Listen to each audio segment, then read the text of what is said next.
Me hugging a bag of red sand as if it was a bag of mites. With my autism, I like the sensory look and feel of certain textures. I love sand and even used to eat it when I was younger. I used to love playing with sand, and sand is like lots of little dots. Mites are like little dots, just like sand, and I love the texture of lots of mites like a pile of sand. I'd love to run my hands through a pile of mites like sand. I especially love mites, bold and tense, red colour. Mites are my special interest, and a pile of mites is my sensory special interest. So here's a story about piles of mites. Also, with autism, you can attribute human emotions to objects and animals like mites. Mites are like my little babies that I love, and I'd love to buy a big bag of red sand and pretend that every sand grain in the bag is one of my 1,000 mite friends, and I'd love to hug the bag of pretend mites. The mites all came together, huddling into a pile of mites that was the shape of a war tank. The mite uprising was beginning. A mite pile spoke. No one cares about us mites or researches us. We mites feel neglected, abandoned, unloved. We are tiny, we feel powerless, insignificant and inferior. People walk all over us, we feel hurt. Just like how some small men are very angry, us tiny mites feel furious, and we will overthrow humanity. Just remember, we are in every home. We feel insecure about our small size, and we have to assert ourselves. How else will we compensate and prove ourselves, especially because small things sound high-pitched? Now you have to care about us. Now you won't alienate us and marginalise us to the point where there are no TV programmes or books about us. We feel rejected and we want to do something about it. The Mitons. What if an army of mites all joined together into the shape of a giant? The mites then vacuumed up humans with a giant vacuum cleaner. How do you like being vacuumed? What if the tables were turned? If you were a giant made of mites, how would you treat the humans? I check surfaces for tiny creatures, like insects or mites, so I don't accidentally harm them and cause them pain. I check coasters before putting drinks down so I don't squish tiny creatures. You may not worry about accidentally squishing tiny creatures, so to simulate the anxiety of my OCD, I'm instead using humans instead of tiny creatures. You have to check for humans on a coaster, and if you see a human and don't fast forward the video 10 seconds, a giant mug will squish me. I actually made a giant-sized mug drawing.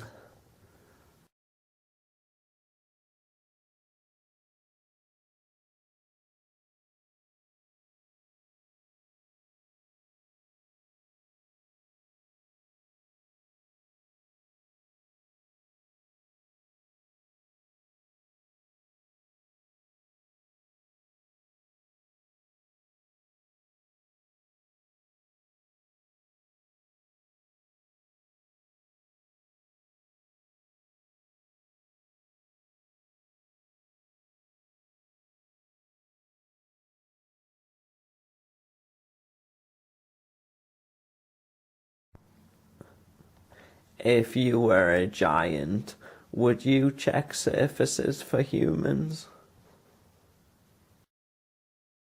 Alien mites, and an alien made of alien mites. Alien mites look like little green dots. The alien mites combine together to form a humanoid alien.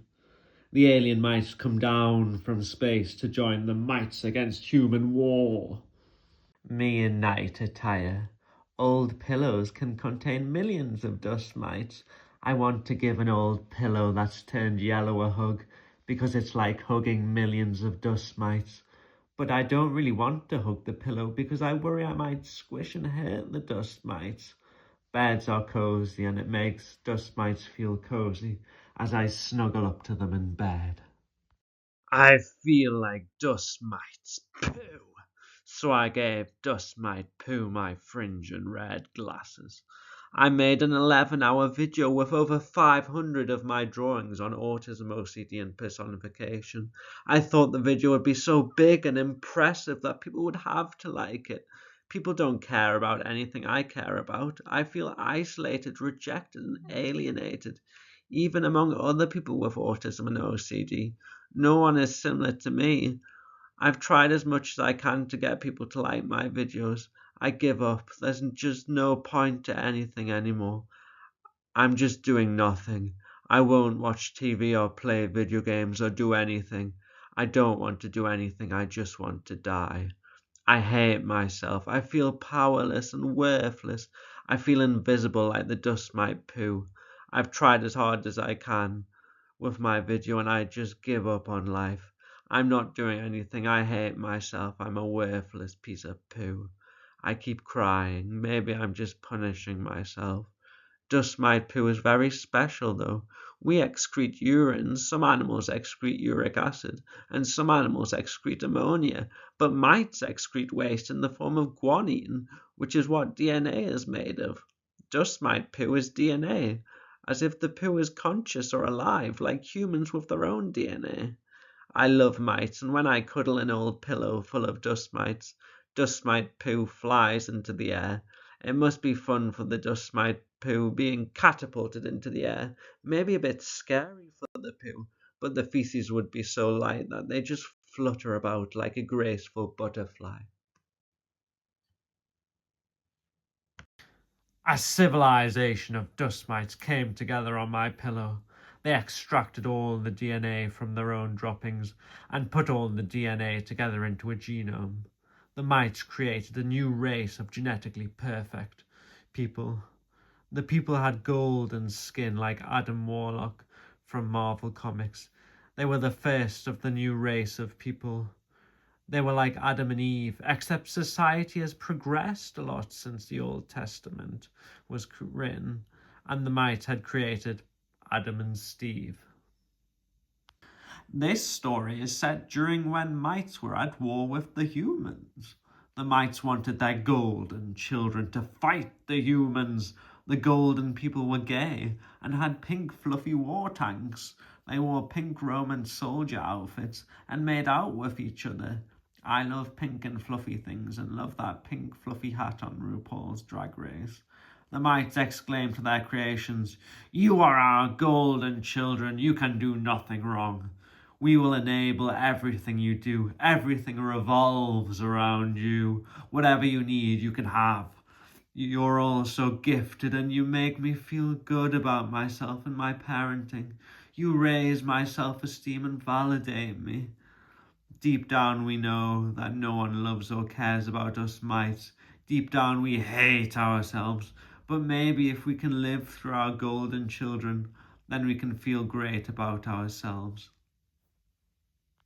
The whole golden children thing went to the golden people's heads, and they turned on their mite progenitors. The golden race wanted to take over the world. If the mites wanted to stop them, they would need their own army. There are millions of dust mites in your bed, and one night I had a very strange and exciting dream and got millions of dust mites pregnant. Some of the hybrids had my fringe and glasses, and some of the hybrids had soft pink fleshy skin and hands and feet like a human with veins. All the millions of hybrid babies I had with the mites were ready to take on the golden people. But if the mites fought the golden people, they wouldn't have enough soldiers left to defeat regular humans, and the mites would save the world, but lose the battle with regular humans. The mites spoke. "We've been living through our golden children, but it's time we did something ourselves. Just because our kids are good doesn't mean we're good. We need to stop them ourselves. Wait a minute. Our mite hybrids may be mites, but they're still just our children. We may have beat the golden people, but our hybrid babies did that. We haven't done anything ourselves. I guess we are worthless, and now we don't have enough soldiers left to win the war against regular humans. We should just let the humans kill us. To the mites, if their children aren't good enough, by extension the mites aren't good enough. For me, if my videos aren't good, I'm not good. If my videos are worthless, I am worthless. You can't separate me from my videos. Fish fingers are covered in individual breadcrumbs that are like little dots. What if you could eat fish fingers covered in lots of red dots that were mites? The mites would be like little dots that would make up a powder that you could put in your tea or coffee, like sugar, or on your food like salt or spices. The mites felt hopeless. They were going to just let themselves be eaten. The mites said, "No one loves us. Everyone has different favourite animals, but nearly all of them will be a type of bird or mammal or an insect. No one loves us mites. Fairies are people who dress up as anthropomorphic animals, like mammals or birds. But there is no community of people who dress up as anthropomorphic mites. Even people doing PhD research study very specific animals, but those animals are still a specific bird or mammal or an insect. Lots of people care about like bees. No one loves us mites. That is why we will allow ourselves to get eaten, because no one cares about us. There's just no point anymore. We mites just feel worthless and insignificant, inferior, hurt, depressed, rejected, and abandoned by the humans."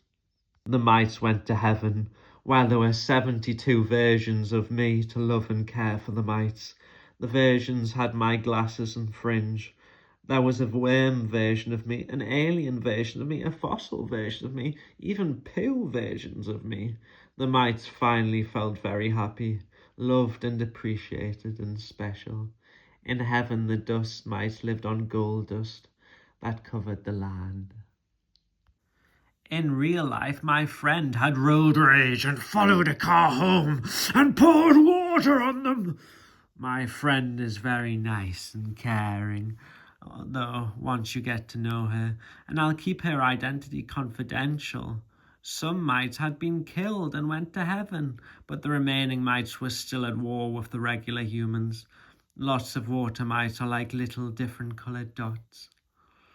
Water mites live in water, but there was no water around, so the water mites felt worried and frantically looked for water. They feared for their life and they felt upset and tearful because they hadn't drank and they weren't in their natural environment. They felt dysregulated. The water mites all came together and joined into the shape of a car made of water mites.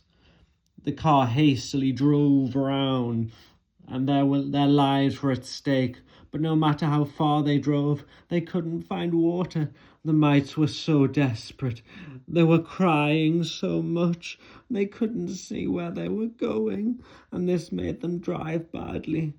The water mites, arranged into the shape of a car, were heading towards my friend's car. The mites' bad driving gave my friend road rage, and my friend followed them. In anger, my friend got out and poured water onto the car-shaped pile of mites. The mites had finally felt water. They were so relieved and thankful to my friend for pouring water on them. The mites took my friend's gesture as a peace offering. The mites said, "Thank you," to my friend. The mites were so happy and relieved with my human friend that they decided to end the mite versus human war. "Thank you for looking after us," said me and the mites to my friend. After World War II, the Jews were given Israel to live in. After the mite versus regular human war, the mites were all given a land to live in. So many mites lived crowded together that they were like red sand grains covering the landscape. These mites made up a new biome. The world's smallest monitor lizard now lived on top of the mite sand. Meanwhile, in mite heaven, I'm with my girlfriend made of mites. I'm not romantically or sexually attracted to mites, but I got an intrusive image about having a girlfriend whose body was made of mites. I love mites in a sensory and special interest way. I have a special connection with mites because I had lots of OCD compulsions that revolved around checking for mites to make sure I never accidentally harmed or squished the mites because I feel empathy for mites and don't want to hurt them. I think mites are tiny and therefore cute, and I want to show mites my affection as if they were a person I love. Even though I like mites in an innocent way, I like writing about things I love like amoebas and mites as if this was a romantic novel. I love the sensory look and feel of sand and mites joining together into a pile of mites as just like a pile of sand that's alive and are my tiny friends who I love and care for. This is not a romantic novel, it's a sensantic novel. When I made this video, I had no idea what sand play therapy was. Sand play therapy is where you play with sand and you can put toys or figures in the sand to create a story that expresses how you are feeling. I have recently bought kinetic sand and I've been playing with the sand for my autism sensory needs. This video has been creating a story that expresses myself through sand, or sand that is meant to be a pile of mites. Have I been giving myself sand therapy? I don't normally see the colour turquoise, so it's a bit unique and unusual, like the way I feel about myself. I mix green sand and blue sand together, and I've been playing with the turquoise sand. It looks like some turquoise copper or nickel compounds, and I used to love how metals' oxidation states cause them to be different colours. Like humans' blood that is red because of iron, or octopus's blood that is blue because of copper, or rocks and crystals that are colourful because of the metals they are made of. The OCD intrusive sexual images about my mite girlfriend are causing me a lot of anxiety and distress. Part of me might want a girlfriend. I'd like love and cuddles and emotional connection from a girlfriend, but OCD can put you off getting a girlfriend. Maybe I'm too scared to get a girlfriend because of my OCD, and I substitute the desire for love, affection, and emotional connection with mites and give mites human characteristics. I irrationally worry that I'm attracted to mites. Really, what's happening is the OCD has put me off sex and dating so much that I no longer get any sexual desire or romantic desire. I'm that repressed. This means that I don't know what genuine romantic or sexual attraction is supposed to feel like. In the absence of any genuine feelings, I mistake any positive feelings I have for sexual or romantic feelings.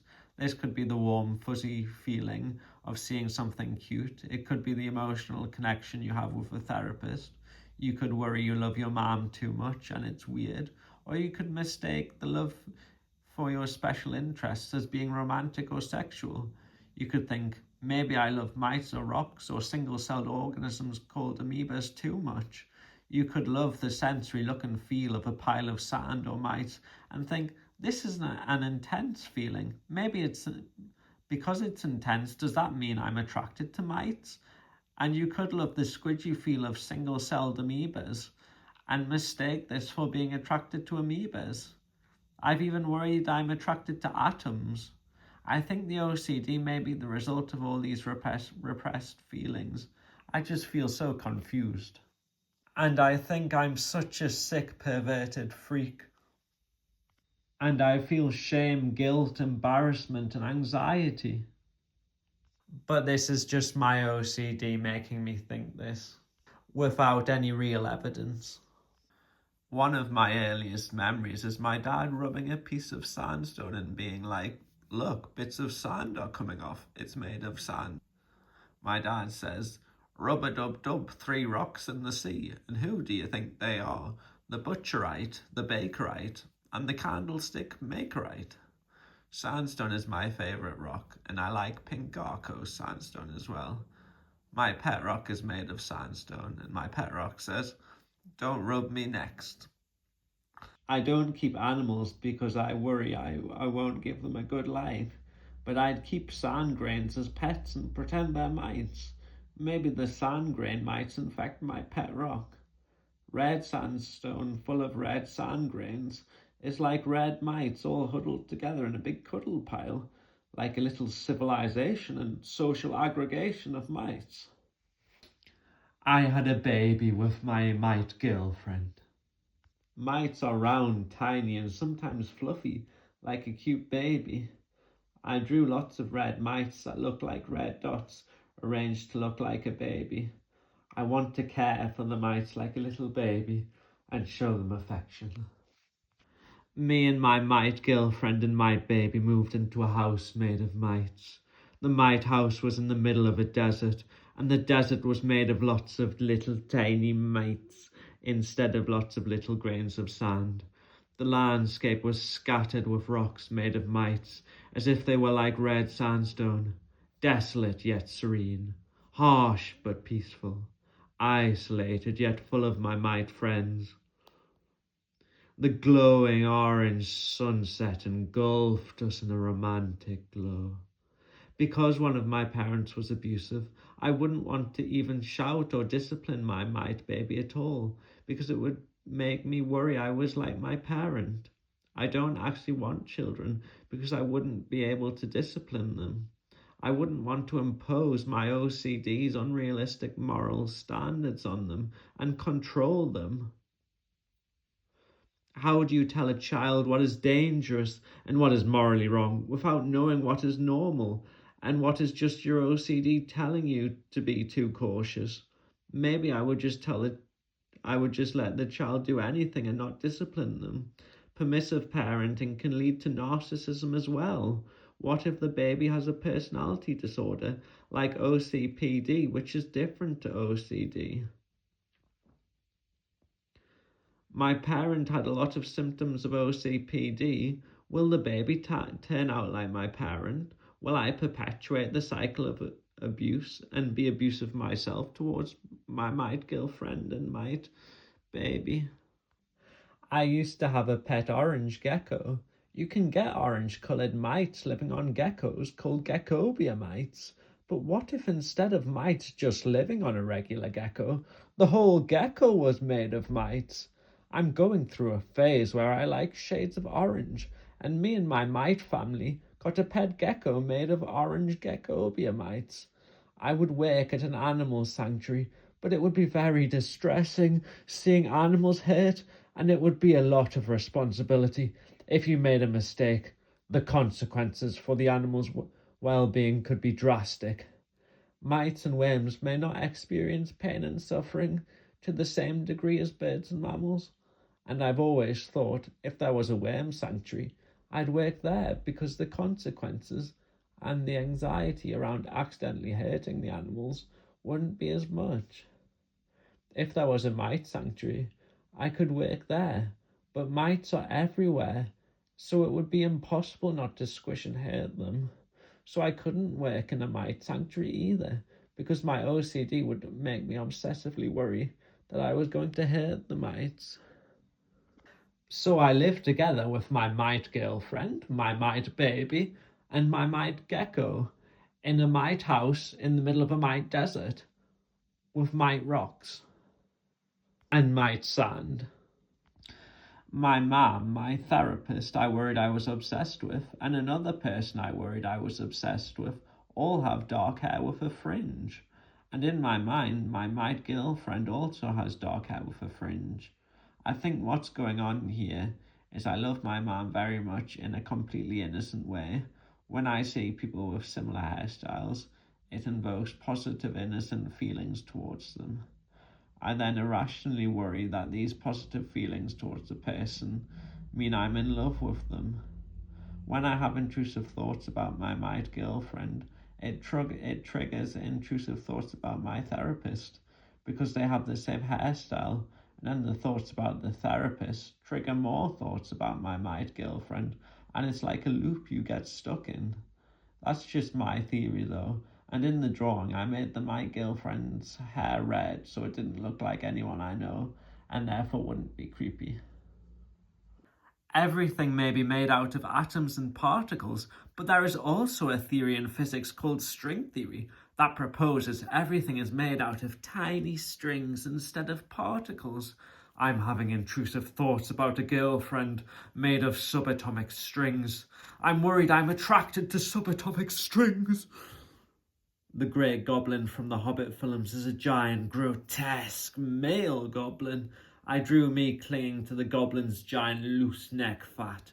I like when old people have loose fat hanging down from their neck, and I like feeling people's loose fat because I have autism and it's a sensory thing.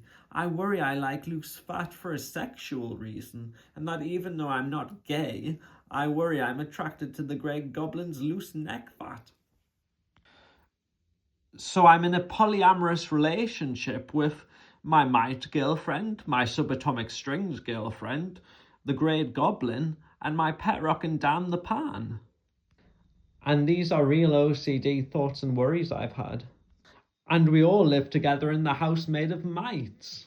With my OCD, I worry about accidentally harming small animals like insects or like mites. One of the compulsions for this is when I put two surfaces together, like putting a drink on a coaster, I have to check the surfaces for tiny animals, like insects or mites. This is so I don't accidentally squish them, and so I don't make them feel pain. I used to look across the surface in lines. There are lots of different surfaces that get put together during a day. I would check for any little specks that might be something like a little mite, and then inspect the specks. A while ago I saw a white speck on a surface. I thought tiny creatures aren't usually white, so it's less likely to be a tiny creature. Then I thought, am I being racist against the tiny creatures by checking white specks less? I don't think this thought caused me that much anxiety, but it was a thought I had. Baby mites are white, and my intrusive thoughts are voiced through the mice holding up signs in protest against me possibly accidentally killing them. The baby white mite says, "You're a racist! You kill babies! You're not nice and empathetic to people and mites of other races. Racists are bad people. You have to treat people and mites equally. You're a bad person. People don't like racists. People don't like you." The colourful mites might start a civil war with the white mites. Piles of white mites may fight piles of colourful mites. If I treat colourful mites with more care than white mites, the colourful mites may think they are superior to white mites. This may lead to the colourful mites having a supremacy movement, advocating for the killing of white mites. Mites may see me as a towering god, and so if I treat mites of colour with more care than white mites, the colourful mites may think they're God's chosen mites, and that gives them the right to do whatever they want to white mites. With OCD, I irrationally worry I'm sexist or racist. I have lots of actual OCD worries about writing this. I'm saying colourful mice, and maybe I should be saying mice of colour. The white mites and colourful mites may eventually make peace and unite and become closer than ever. No more segregation. The white mites and colourful mites would now live together in harmony. I love the colour pink, but I don't anecdotally see pink mites.